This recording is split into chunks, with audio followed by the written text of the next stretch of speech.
Hi everyone, welcome to my channel Mrig Trishna. दोस्तों, आज मैं आपको बताऊंगी कि त्रिशांश कुंडली क्या होती है, यानी कि D30 क्या होता है, ये कैसी किस प्रकार की कुंडली होती है। कुंडली से हम व्यक्ति की आयु, स्वास्थ्य, बीमारी, बुढ़ापा, जीवन की अंतिम अवस्था तथा मृत्यु के बारे में हमें संकेत मिल जाते हैं। इसमें लगन का बहुत ही महत्वपूर्ण स्थान होता है। लगन स्वयं ही हमारा शरीर होता है। पहले हम लगन कुंडली का लग्नेश और त्रिशांश कुंडली में कहाँ पर है वो यह देखते हैं। व्यक्ति में कुछ न कुछ बीमारी इस टाइप की होती है, वो कब लगी, कैसे लगी, इस टाइप से हमें काफ़ी संकेत इस बारे में मिल जाते हैं। अब मैं आपको बताने जा रही हूँ कि त्रिशांश कुंडली का लगन और लग्नेश अगर शुभ हो तो शारीरिक बीमारियाँ जो होती हैं वो कम होती हैं। जैसे कि लग्नेश अगर त्रिकोण में हो, केंद्र में हो, बलवान होकर बैठा हो और कोई भी क्रूर ग्रह उसको ना देख रहा हो, इस प्रकार लग्नेश हो तो जो हमें बीमारियां लगनी होती हैं वो इतनी ज़्यादा नहीं लग पाती। अगर वो अच्छी अवस्था में लगन और लग्नेश होते हैं तो सब कुछ शुभ ही शुभ होता है। अब मैं आपको बताने जा रही हूँ कि कर्क राशि जो होती है और जो सिंह राशि होती है उसके अंदर कोई भी ग्रह नहीं रखा जाता। क्यों नहीं रखा जाता? क्योंकि कर्क राशि जो होती है उसका कारक चंद्रमा होता है और चंद्रमा माता का कारक, इसलिए माता का कारक होता है तो माता कभी भी अपने बच्चों का अरिष्ट नहीं चाहती। दूसरी ओर जो सूर्य होता है वो पिता का कारक होता है, इसलिए सिंह राशि को भी नहीं रखा जाता। तो हम देखते हैं D30 चार्ट के अंदर कर्क राशि, सिंह राशि के अंदर कोई भी ग्रह नहीं रखा जाता है, क्योंकि कर्क राशि जो है इसका स्वामी चंद्रमा और सिंह राशि का स्वामी सूर्य होता है। और अब मैं आपको बताने जा रही हूँ कि सूर्य अगर मंगल की राशि में बैठा होता है तो वो स्वग्रही माना जाता है और उसको बलवान माना जाता है। इसलिए अगर सूर्य मेष राशि, वृश्चिक राशि में बैठा है तो बलवान और स्वग्रही माना जाएगा।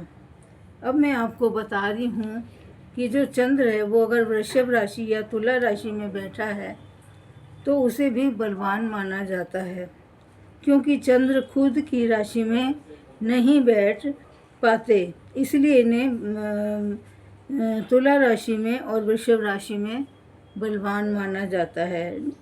D30 चार्ट से विवाह के बारे में काफ़ी कुछ पता चलता है। वैवाहिक जीवन सुखपूर्वक बीतेगा या नहीं बीत पाएगा, इस योग के बारे में भी हमें पता चलता है। जन्म कुंडली, नवांश कुंडली तथा D30 चार्ट का डीप अध्ययन करने के बाद हमें व्यक्ति के चरित्र का कैसा होगा, उसे सेक्सुअल सेटिस्फेक्शन मिलेगा या नहीं, या वो शारीरिक सुख में के अभाव में एक्स्ट्रा मैरिटल अफेयर करेगा या नहीं करेगा, D30 चार्ट में पता चलता है। D30 चार्ट का लग्नापति जो होता है स्वग्रही, मित्र क्षेत्रीय, उच्च होकर केंद्र में त्रिकोण में बैठा हो, दूसरे या 11वें में बलवान होकर बैठा हो, तो ऐसे व्यक्ति अपने जीवन के हर दुख संघर्ष का सामना कर लेता है। इसके विपरीत अगर वो दुर्बल होकर बैठा हो और ग्रह हमारा दुर्बल होकर बैठा हो और 6, 8, 12 में बैठा हो तो वह इस प्रकार के दुखों का सामना नहीं कर पाता।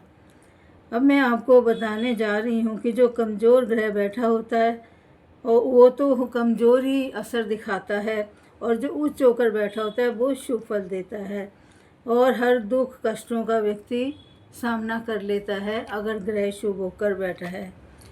जन्म कुंडली में लग्नापति स्वग्रही, मित्र क्षेत्रीय, उच्च का होकर बैठा होने पर केंद्र त्रिकोण में बलवान होकर बैठा हो तो दूसरे तथा 11वें भाव में बैठा हो तो बहुत अच्छे फल मिलते हैं।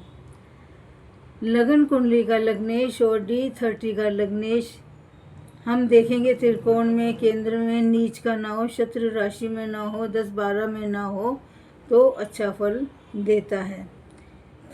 त्रिशांश लगन लॉर्ड का स्वामी 6-8-12 में स्थित नहीं होना चाहिए तथा 12वें में जाएगा तो वह, अगर 12वें में चला गया तो हॉस्पिटल में भी एडमिट हो सकता है। लगन कुंडली का लग्नेश D30 लगन लग्नेश 6-8-12 में क्रूर होंगे तो लगन और लग्नेश बलवान होंगे तो ज़्यादा परेशानी नहीं देते। अगर वो क्रूर होकर बैठे भी हैं लेकिन लग्न और लग्नेश हमेशा मजबूत होने चाहिए। चंद्र और शुक्र जो होते हैं वो एक साथ बैठे हों और मंगल से संबंध बना रहे हों तो व्यक्ति का चरित्र खराब रहता है।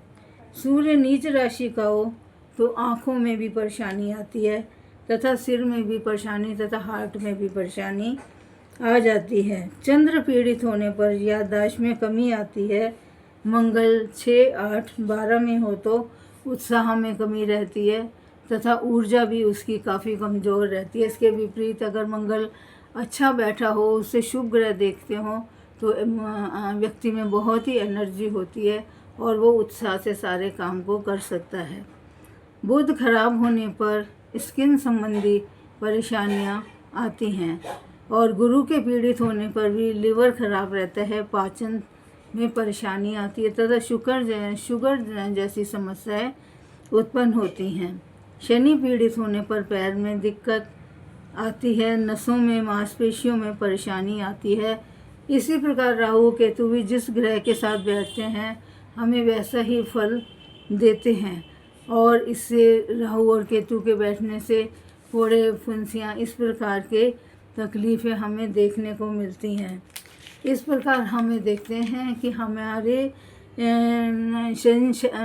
इस प्रकार हम देखें कि D30 चार्ट में हमें पता चलता है कि व्यक्ति जो है उसकी लग्नेश को इतना महत्व माना जाता है और लग्नेश के मजबूत होने पे ही बाकी के फल अच्छे मिलते हैं।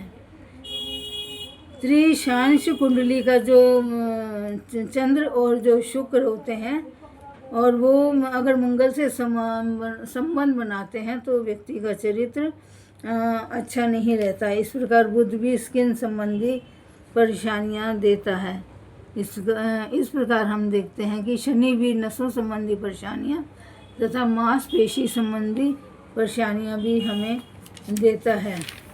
अब मैं आपको बताने जा रही हूँ कि त्रिशांश कुंडली के जो D30 का लग्नेश देख लेंगे और त्रिकोण में और केंद्र में हो और नीच का ना हो और शत्रु राशि में ना हो तो वे अच्छे फल देता है। इसी प्रकार हम देखते हैं चंद्र और शुक्र एक साथ बैठे हैं और मंगल का संबंध बना रहे हो तो भी अच्छा फल नहीं मिलता। सूर्य नीच का हो, पीड़ित हो तो आंखों संबंधी परेशानी आती हैं। तो फ्रेंड्स, इस प्रकार मैंने आपको बताया कि ये D30 और त्रिशांश कुंडली क्या होती है, लगन का महत्व होता है। हमें लगन लग्नापति को भी देखना चाहिए और दशमांश में भी दशमांशपति और लग्नापति को भी देखना चाहिए और तभी हमें प्रेडिक्शन करनी चाहिए। Thank you.